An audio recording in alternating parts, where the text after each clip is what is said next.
I was born 2 pounds, 2 ounces. The doctors told my parents that I was gonna die. I wasn't gonna make it. My name is Kalvonix, also known as Kalvonix. I'm a rapper, public speaker, just an artist trying to encourage people to be creative.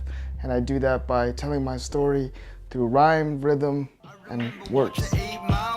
First time, B-Rabbit showed me how to rhyme. I felt the magic of this damn rap shit. 10 years old, dreaming of making a rap classic. 12 years old. As early as like 12 years old, I was bullied a lot in elementary school because I grew up with cerebral palsy. So I walk with crutches and I roll around in a wheelchair. You know, when you got your peers as young as, 7, 8, 9, 10 in the class, I think the easiest thing for them to do is bully someone who they don't understand why they look the way they do. So I was bullied a lot, kicked down on the gravel, tied to flag posts, whipped with skipping ropes. And I remember one day, I thought my life was just gonna be a very depressing life, and I wasn't happy with myself. I didn't have a voice. And then I heard Eminem for the first time when I was 12 years old, and it was like, oh my God, this guy has taken all the negativity in his life and he put it to music. And I was like, you can do that? Now they all love me, I'm the rapper in the wheelchair.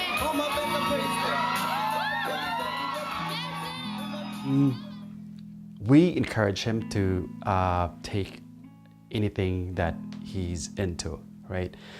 We knew at first that he's gonna have issues at school, growing up. I mean, just like everyone else, even normal kids would have issues at school, right? So we expected that, but we've supported him in every step that he and encourage him to be as normal as he could be. And I think we've accomplished that, actually seeing him now and how he's become. I think what we did was the right way in dealing with his difficulties. But my favorite music that I make is the music that's basically 100% true. So about my disability, that's why I started, because I wanted to talk about my struggles with cerebral palsy. I can only hope that when people hear me not caring what people think and see me kind of, while I have crutches, I'm on stage and I'm kind of just being funny, telling jokes and rapping and being the best rapper alive. Don't tell Kanye West. Hopefully I can only hope that, kids can see that and be like, oh man, this guy really believes in himself. I love you, man. Congratulations. I love you too. Yeah. All right. One last ride. One last ride. Let's kill it. Let's do it. Come on. Come on. Yeah. Had a lot of time to grow up, move mountains, find love, and I'm still trying to figure out where I'm headed and where I wanna be. The type of man I see in the mirror grows clear.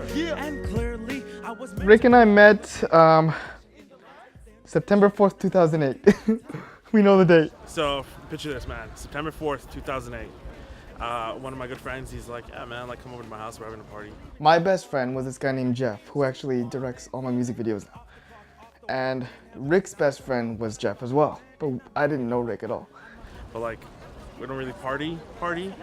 So ours is we come over, eat Munchie Mix and play GTA. One day Jeff was like, you know what? I'm gonna bring my two worlds together. And on the last day of summer, I'm gonna have Rick and Calvin chill for the first time. And he didn't tell me this. Cal has a different bit, the beginning bit of the story. He says we went to his house, but nah, man, it's different. That guy's awesome. So I opened the door one day expecting Jeff to be at my door, but it's this big brown guy. And I'm like, oh my God, who the hell is this? Am I gonna die? Real shit. And I see this guy, and he's all of 4 foot nothing. And he's just about that high. And he's G'd out. So he has a G-Unit t-shirt that's way too long, past his knees. Has this rolly necklace, the necklaces that spin. And I was like, okay, whatever. From that day forward, Rick and I, we hung out every week and we got super close, and now you know, Rick was a poet. He was a poet at the time. He calls himself Big Love because he's brown and big and he has a lot of love to give. And, you know, I always felt that poetry and rap was really close. So I invited him to rap with me one day. And literally ever since, we've been just super close. Just like two weird guys who just like happen to be in each other's lives.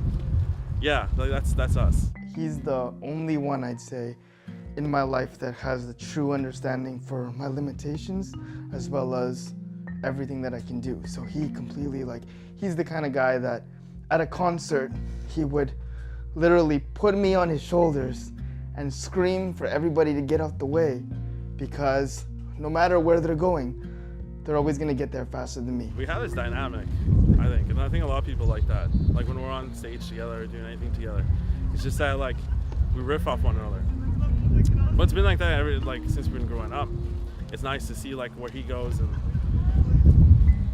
I mean he's been evolving. He got bigger, not taller, but bigger, you know.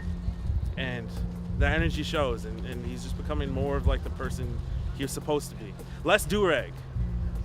Yeah. Well, I believe in fate, and I believe in a higher power for sure. I mean, not to get overtly religious, but I feel like there's no way that, you know, that a person like Rick could just randomly come across me one day and have this great friendship that we do. I just feel like it was meant to be. And honestly, you know, without Rick, I feel like I wouldn't be where I am today because he's always been kind of a push and just trying to push me further.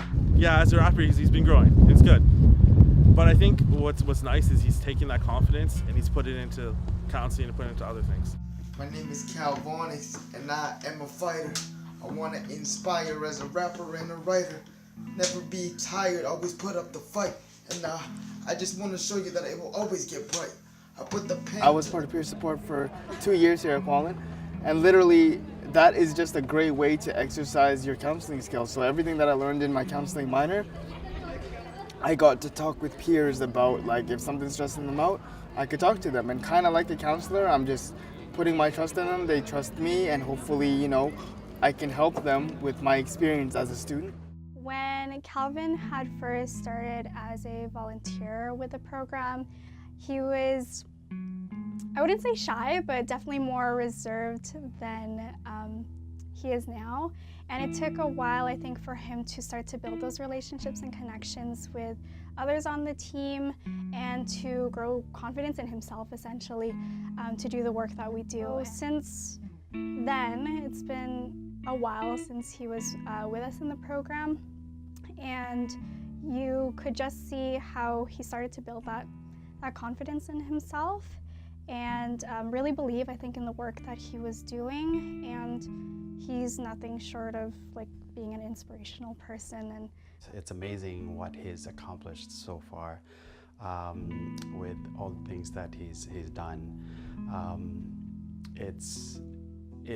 I think it's almost like it's his calling, I think, because if not of that, I can't even imagine what it would be as well. Like, I can't see him as a normal without physical disabilities and doing something else. I can't see that, because I think that's what makes him special at this point. I don't want to say what I'm gonna do or what I hope to do, because it's just not how my mind works. I'm just kind of like, I just hope to keep doing me, and hopefully great things keep happening. So.